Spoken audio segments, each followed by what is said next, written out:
Let's talk about this last episode of 90 Day The Single Life. So Cortney was finally able to get Colt out of her hair. He finally left the hotel, and she thought that he had left Florida and went to Canada to live with his mom, Debbie, because literally every single day he was still blowing up Cortney's phone, complaining about how Debbie's cooking sucks, how much Debbie's a hoarder, and just non-stop talking about how much he hates his new living situation with Debbie and her man Tony. Well, come to find out, Cortney was scrolling on social media and she came across this post, and I actually remember what post she was talking about because this is how we all first found out that Colt was in Brazil. Someone posted a picture of Colt at the airport in Brazil, and then some people ended up spotting Colt with his new girlfriend. So you would think that would be the end of it with him and Cortney. Cortney would wake up and smell the coffee and be like, you know what? This man was playing me. He's been lying to me not only during our whole relationship, but afterwards too. So let me just go ahead and cut him off for good. But no, she's still talking to him day in and day out while he's in Brazil with Diana. And if that was Diana, I would feel some type of way because word on the curb, they're still together and he's currently in Brazil with Diana as we speak. And after finding this out, I would be so done with him. I really hope that she shows up to the tell-all because I really want to see what her reaction is to all this. But anyways, Cortney decides to go shopping with her parents, and they're shopping, and Cortney brings up the fact that she has still been talking to Colt every single day, and this is kind of a shock to her parents. Her parents are like, okay, why are you talking to this man? But Cortney still feels so bad for Colt. I don't know what it is, this hold that Colt has on her. Like, I get being empathetic and everything, but Cortney has got to stop blaming herself for what happened to Colt, because it's nobody's fault but his own, for his leg and for where he is in life right now. And there's a reason why he doesn't have anybody else right now, because everybody's sick of his bullshit. So she tells her parents, okay, so Colt lied to me about being in Canada with his mom. He's actually in Brazil with Diana. And he ended up telling me that he's actually headed back to Florida. And once her parents heard this, their jaws dropped. And they're like, Florida? For what?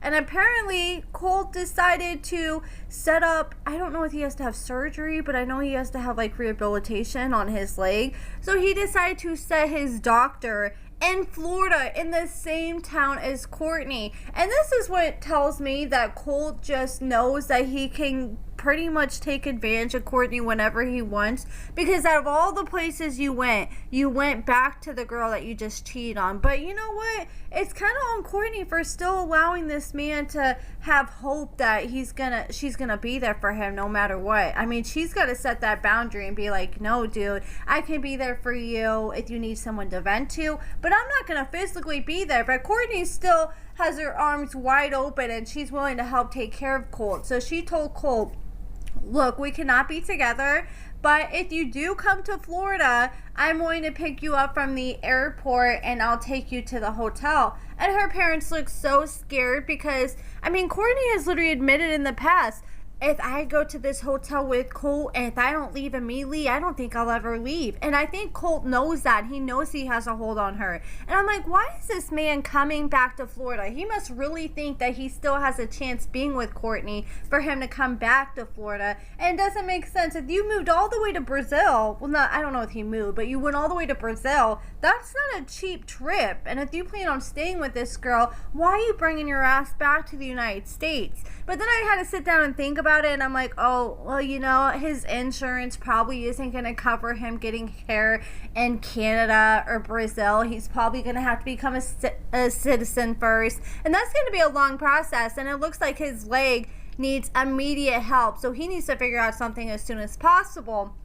And the parents are just shocked that Cortney is willing to still talk to Colt and still willing to see and help him again after all this. And I don't blame them. I don't know what it is with Cortney. If Cortney just doesn't love herself, I still think that Cortney just blames herself for his broken leg, and she's got to get over that because nobody fell except Colt at the end of the day. And I think more than anything, the reason why Colt has so many problems with his leg is because I feel like he's not getting up and moving enough. Like, he's not being active enough on a day-to-day basis. I knew somebody back in the day and they just kind of slept in bed all day, watched TV, they were lazy, and then when they got up, they like fell, and they ended up cracking their whole elbow, they broke their leg and did all kinds of damage to their body just from a simple fall that most people would just get back up from. But it's because their bones were so brittle from just laying down and not being active. And I kind of feel like that's what's happening with Colt.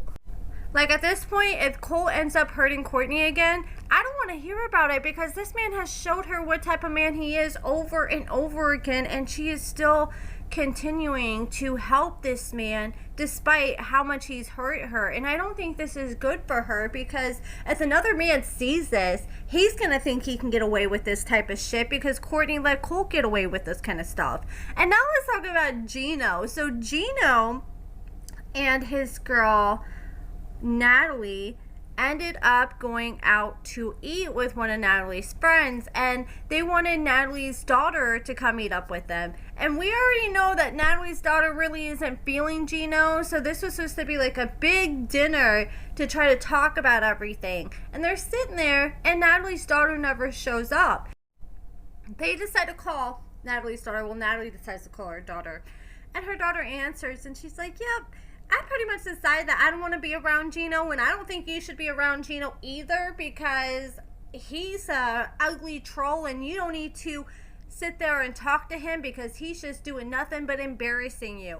Like, she dragged Gino to literal filth. She said that her mom can do better, Gino's a troll, she needs to stop wasting her time with Gino, and she's not gonna get anywhere with Gino. And you can tell that Natalie is really taking what her daughter has to say to heart. Like, at first I was like, okay, maybe her daughter's just one of those people that's very negative, and maybe Natalie will understand this. But you can tell that Natalie's kind of siding with her daughter on this one, even though she said that she has gotten over with what Gino put her through whenever he went and took her to this birthday party for his cousin, and then Jasmine ended up shoving her. But I don't blame the daughter for feeling that way, because I know when I watch this show, the whole time I'm thinking, what the hell is this woman doing with Gino? Especially after that Jasmine scene, because not Jasmine, but I feel like Gino really didn't defend Natalie that much that night. And here is Gino getting mad at Natalie because he feels like Natalie's not really speaking up to her daughter and defending Gino. Well, now you're just getting a taste of your own medicine, what you put Natalie through the night that Jasmine did all that BS to her. The daughter was eating Gino alive. She said that she thinks Natalie's too beautiful and successful to be with this spineless loser like Gino. And then she hung up in Natalie's face, and Natalie felt really bad for Gino at that moment. And she said that her feelings for Gino haven't changed, but she wants Bella's blessing in order to be with Gino. And Gino got upset because he felt like Natalie wasn't really defending him.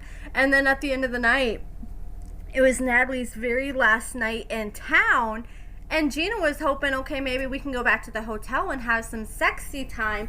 But no, Natalie was too concerned for her daughter, so she ended up leaving and rushing to be with her daughter. And I guess she went to her daughter's place, and her daughter was so mad at her, she refused to talk to her all night. So Natalie went and slept in the other room, and then the next morning they ended up having a conversation. But at the time, the daughter's still not coming around to Gino. And I mean, I don't blame her. It's going to take time for Gino to really prove himself after what he put Natalie through.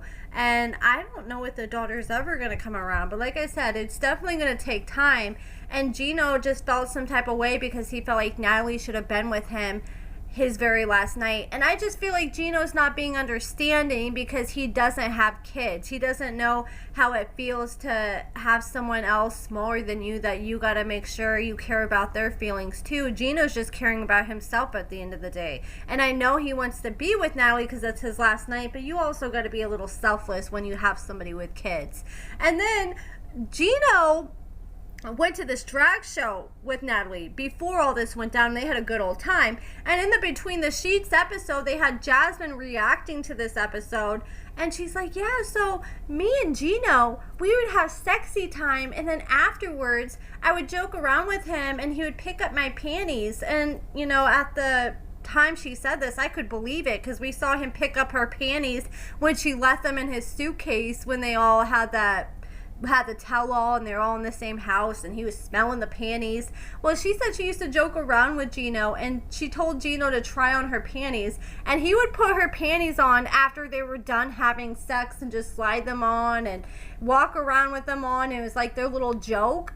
And then I guess Gino was asked about this in a confessional and he was so damn confused. And at first, I'm not gonna lie, I really believed Jasmine because Jasmine didn't stutter when she was reiterating that story. It seemed like she was reiterating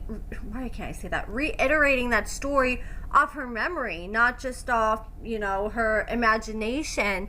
But the way Gino reacted, Gino's usually one of those dudes that it seems like he doesn't mind admitting when he does something embarrassing or silly. So I feel like he would have been willing to admit to that if he actually did that. But he's like, no, I did not do that crazy shit. I don't know what Jasmine's talking about. And Jasmine has been guilty of exaggerating things in the past. She was just posting on her Instagram and Facebook a few weeks ago, and she posted a screenshot of a picture where someone had logged into her social media account from Michigan, and she's like, I only know one person from Michigan, and that's Gino. And so then Gino ended up responding, and he said, this is just another one of Jasmine's lies. He says he knows her passwords, but he hasn't logged into them for years, and he said this is just Jasmine trying to play the victim again. And that's kind of what it seems like. It seems like anytime Jasmine, like her views start getting low on social media, she has to say something about Gino to get him back up again and get back in the headlines. But that's pretty much it, guys. Let me know what you guys think about all this in the comments below. Do you guys think Natalie should give Gino a chance and move forward with him? And do you guys think that Cortney should be wasting her time helping Colt and picking him up from the airport? Let me know in the comments below, and thank you so much for watching.